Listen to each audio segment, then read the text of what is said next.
So now we've got a pretty good understanding of innate and adaptive immune systems and of the differences between those who are vaccinated and those who are not, and how they're going to respond to an infection.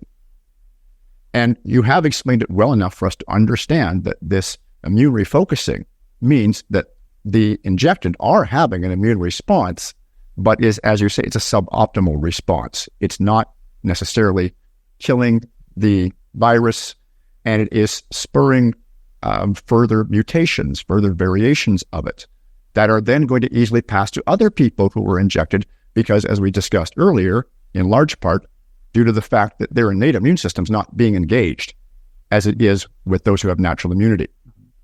So if we've got that much, let's draw the conclusion of what happens, because you made reference to this earlier in the interview, that there's a natural conclusion that this process is going to keep happening until it's going to reach an end point.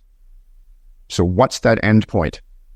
Yeah, we are talking all the time about viruses that cause acute self-limiting viral infections.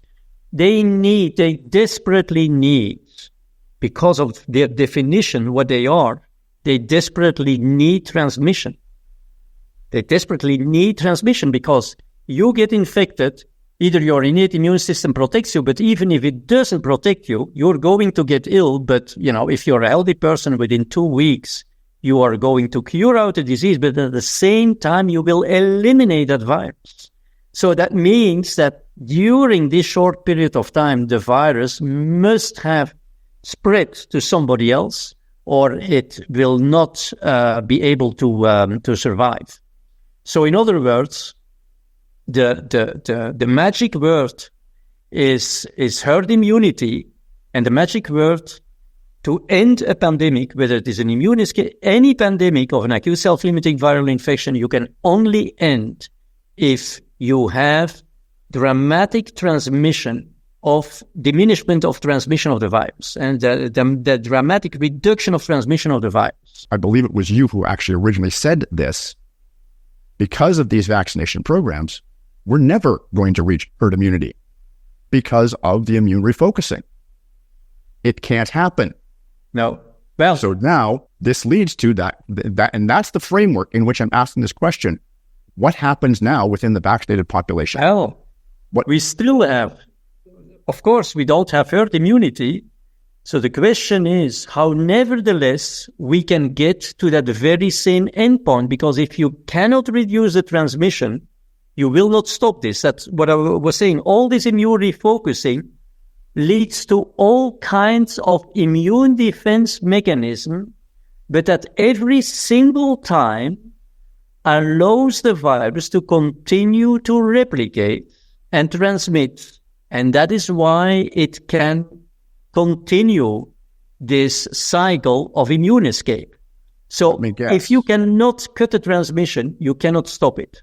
What it means then is we're going to reach a point where that immune response is completely ineffective. In the vaccinated yes, in the vaccinated. That's what's going to happen. And this is why you're predicting. Bill, I'm going to let you fill this in. It all just clicked for me. I get it now. I understand. So we will see more and more cases of long COVID.